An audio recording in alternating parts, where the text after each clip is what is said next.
31st night এটা আমরা উদযাপন করি। বলেন 31st নাইট এটা কি মুসলমানদের সংস্কৃতি না এটা খ্রিস্টানদের সংস্কৃতি? খ্রিস্টানদের সংস্কৃতি। 31st নাইট কাকে বলে? মনে করেন 2025 সাল 2025 সাল যখন শেষ হবে 31শে ডিসেম্বর যখন রাত যখন 12টা বাজবে, সব কাটা যখন শূন্যর মধ্যে যখন গিয়ে দাঁড় হবে, অর্থাৎ কাটা, মিনিটের কাটা, ঘন্টার কাটা, সেকেন্ডের কাটা, সব কাটা যখন শূন্য হবে, তখন থেকে আবার তখন থেকে যখন সেকেন্ড শুরু হবে, তখন থেকেই যে 2026 সাল শুরু হয়। 2026 সাল শুরু হয়। তাহলে 2025 সাল শেষ হয় আর 2026 সাল যখন শুরু হয়, তখন থেকে এই তারিখটাকে ও এই বৎসরটাকে বলা হয় 31st নাইট। এই রাতটাকে বলা হয় কি বলা হয়? 31st night. এই 31st নাইটের মাধ্যমে ইংরেজরা এর মাধ্যমে তারা বিভিন্ন ধরনের উৎসব উদযাপন তারা শুরু করে। কি করে? উৎসব করে। 31st নাইট এটা তো কোনো মুসলমানদের কোনো সংস্কৃতি হতে পারে না। 31st রাত্র যখন 12টা বাজে, যখন 2026 সাল শুরু হয়ে যাবে, তখন দেখা যায় কিছু মুসলমানের নামে মাত্র মুসলমানের সন্তানরা তারা বম ফুটা। কি ফুটা? বম, এরপরে এই বাজি ফুটা, এরপরে আর বিভিন্ন ধরনের তারা উদযাপন করে।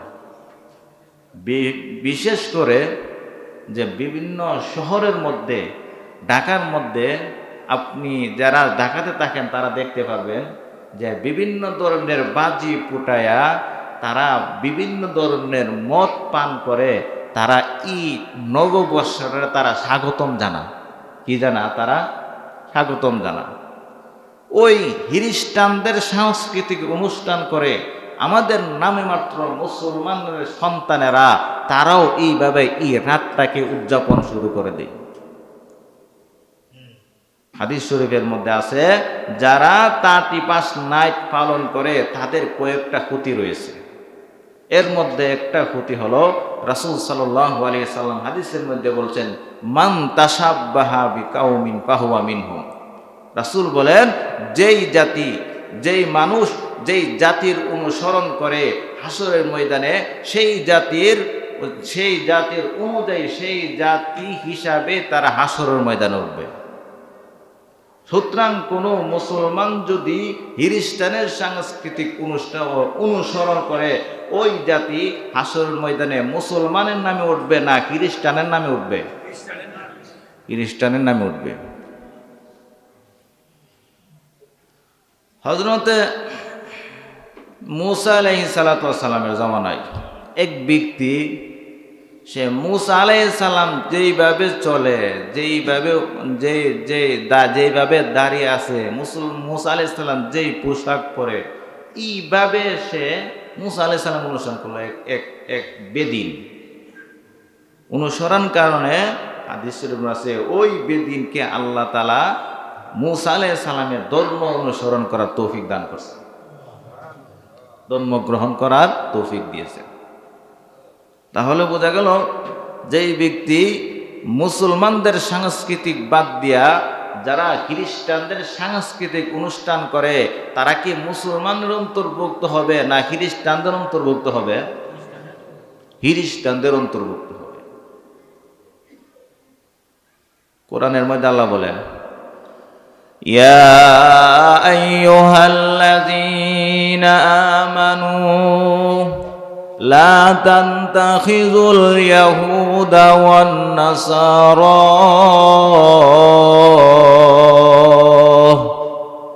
বা'দুহুম আউলিয়াউ বা'দ ومن يتول منهم فإنهم منكم إن الله لا يهدي الظالمين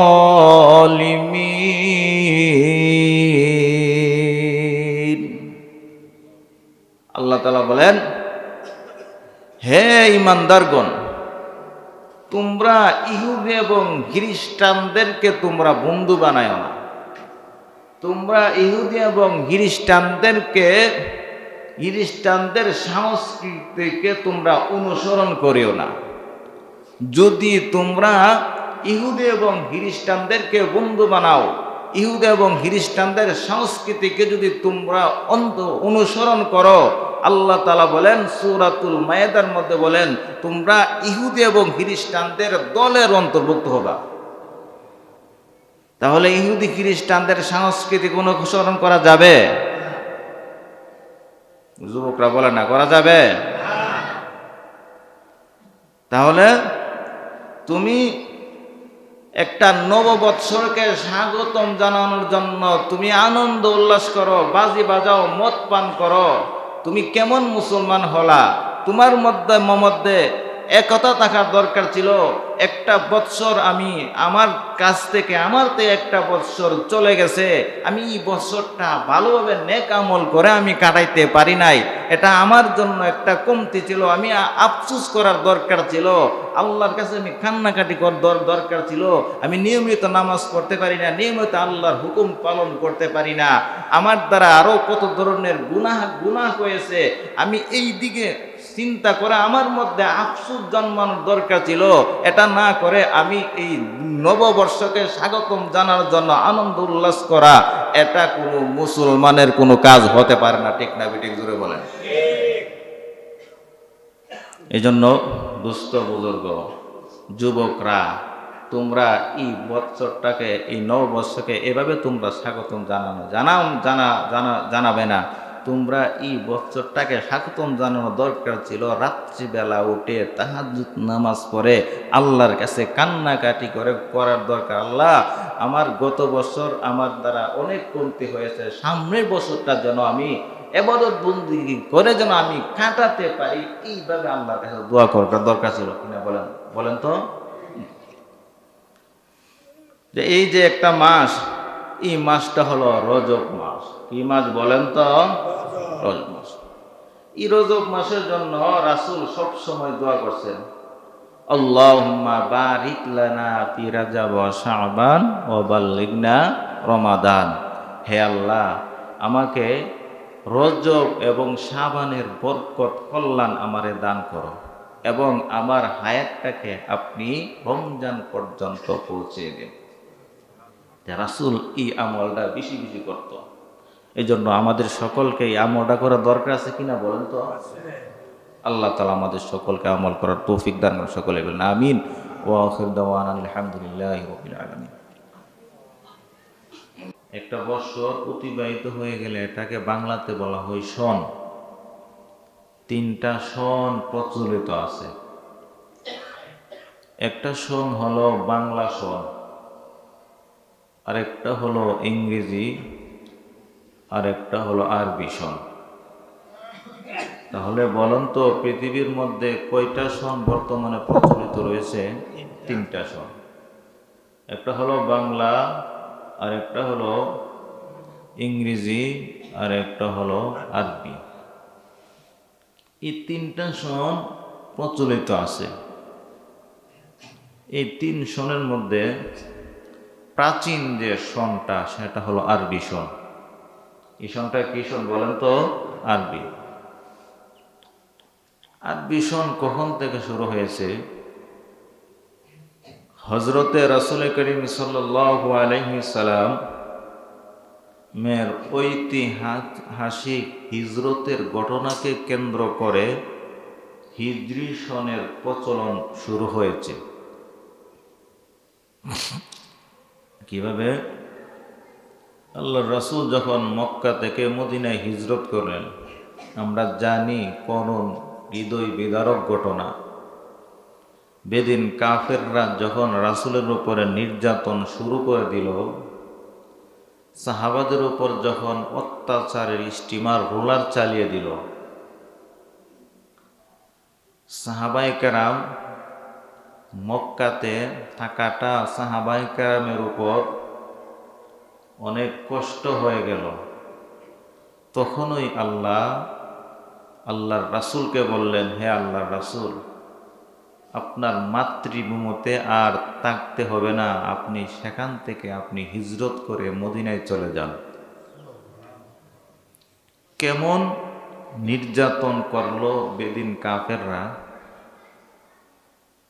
হযরতে সুমাইয়া রাদিয়াল্লাহু তাআলা আনহাকে বর্ষার তীরের আঘাত দ্বারা লজ্জাস্থানের মধ্যে আঘাত করলো। আঘাত করতে করতে তিনি সেখান থেকে শাহাদত বরণ করলেন।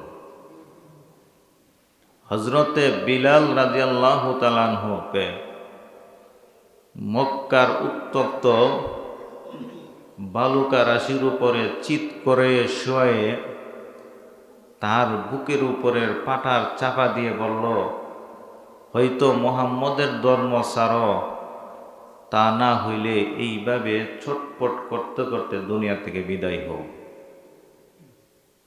রাসূলের উপরে এমন নির্যাতন শুরু করলো, সাহাবাদের উপরে এমন নির্যাতন শুরু করলো। এত নির্যাতনের পর দেখলো আল্লাহ তখন বলল, হে আল্লাহর রাসূল, আপনি আর মক্কাতে থাকতে হবে না। রাসূল মক্কা থেকে হিজরত করে ওই সময় হযরতে আবু বকর রাদিয়াল্লাহু তাআলা আনহুকে সঙ্গী বানায়া মদিনাতে হিজরত করলেন। মদিনাতে রাসূল হিজরত করলেন। রাসূল যখন দুনিয়া থেকে বিদায় হয়ে গেল, আবু বকরের জামানা যখন শেষ হলো, আবু বকর রাদিয়াল্লাহু তাআলা আনহুর শাসনামল যখন শুরু হলো, তখন হযরতে উমর রাদিয়াল্লাহু তাআলা আনহুর পরামর্শের মাধ্যমে ওই সময় গণনার কোনো সন ছিল না, প্রচলিত ছিল না। সাহাবাদেরকে নিয়ে আবু বকর রাদিয়াল্লাহু তাআলা আনহু, উমর রাদিয়াল্লাহু তাআলা আনহু তারা পরামর্শক্রমে রাসূলের মক্কা থেকে মদিনার যে হিজরত করলো, এই হিজরতের ঘটনাকে কেন্দ্র করে উমর রাদিয়াল্লাহু তাআলা আনহু বলল, এখন এই রাসূলের এই হিজরত থেকে যেন আমাদের সন, আরবি সন গণনা শুরু করা হয়। এই হিজরত তাহলে বোঝা গেল হিজরি সন শুরু হয়েছে কার যুগ থেকে? হযরতে আবু বকর রাদিয়াল্লাহু তাআলা আনহুর যুগ থেকে।